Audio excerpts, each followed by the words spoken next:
Guest করে নিয়ে যাওয়া হয়, তাদেরকে ঘিরে এত মানুষ এবং রাজুদা, কাজুদা, ডিজে অরুণ, এদের দাপটে সোশ্যাল মিডিয়ায় ভালো ভালো যারা কন্টেন্ট বানান তারাও তো পিছিয়ে যাচ্ছে, মানে আলটিমেটলি আমাদের ঘরে ঢুকে যাচ্ছে। না না, আমি মনে করি তুমি যাদের নাম বললে এদের কারুর দোষ নেই।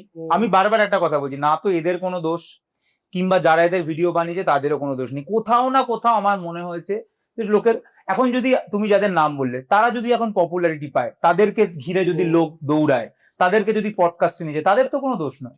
তারা সেই জায়গাটা তৈরি করেছে ভাই, একটা পরোটা বেচতে বেচতে এমন কথার ম্যাজিকে বা যেটাই হোক, সে স্যাড স্টোরি বলে হোক, কন্ট্রোভার্সিয়াল কথা বলে, সে যে জায়গাটা তৈরি করেছে।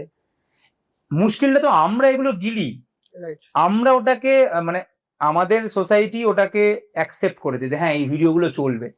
আমি দেখছিলাম একটা ভিডিও, শুধু বিরিয়ানি নিয়ে একটা কথা বলে 74 মিলিয়ন ভিউজ, 74 মিলিয়ন, মানে 7.4 কোটি লোক সেই ভিডিওটাকে দেখেছে।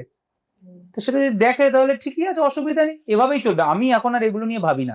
ওই জন্য আমি বলি যে যারা, আমি শুধু এটাই বক্তব্য, যারা এগুলো করছে না, ধরো যারা একটু সিরিয়াসলি পড়াশোনাটা করছে, যারা অন্যরকম ভাবে, যারা ভাবে যে না আমি সমাজের জন্য কিছু করব, আমি একটা কোনো, আগের লিখতাম না, ছোটবেলায় পড়তাম যে এ বিশ্বকে শিশুর বাসযোগ্য করে যাব, আমি নবজাতকের কাছে আমার দৃঢ় অঙ্গীকার।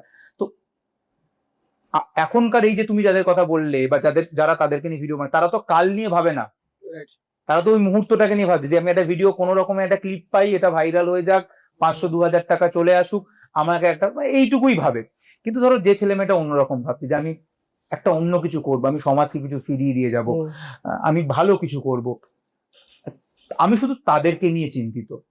আমি চাই যে তারা, কারণ এইটা যদি এগুলো যা হচ্ছে হোক, কিন্তু ওরা যদি বন্ধ হয়ে যায়, যে ভাবছে না আমি আমার দেশটাকে আরো সুন্দর করে তুলবো, আমি একটা দারুণ ব্রিজ বানাবো, এমন ব্রিজ বানাবো যেটা হাওড়া ব্রিজকে টেক্কা দেবে, বা এমন কেউ ওটা ভাবছে যে আমি এমন একটা ওষুধ তৈরি করবো যেটা ক্যান্সারকে, আমি এমন ভাবে করবো, আমি চাঁদে যাব, মঙ্গলে যাব, এই যে যারা এই চিন্তা ভাবনাগুলো করছে, আমি মনে করি আমি তাদেরকে নিয়ে ভাবি।